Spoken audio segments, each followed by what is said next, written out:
case briefs, and so much more. LSData's got what you're looking for. In 1981, the New York Supreme Court Appellate Division heard the case of American Standard Inc. v. Schectman, focusing on the damages recoverable in a breach of a construction contract. American Standard hired Schectman to demolish and grade a 26-acre property that had been used as a pig iron manufacturing plant. However, Schectman failed to complete the grading as specified, and the property was sold at $3,000 below its market value.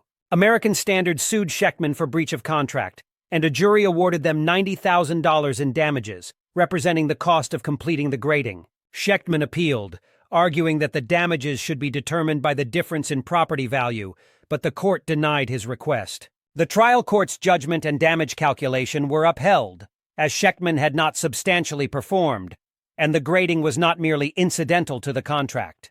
The breach was directly related to its main purpose, and the damages resulted from Schectman's intentional non-performance. The high completion cost of $90,000 indicated a lack of substantial performance, making the cost of completion the proper measure of damages. Case briefs, and so much more. LSData's got what you're looking for. Visit LSD.law, elevate your mind. Leave the stress of class.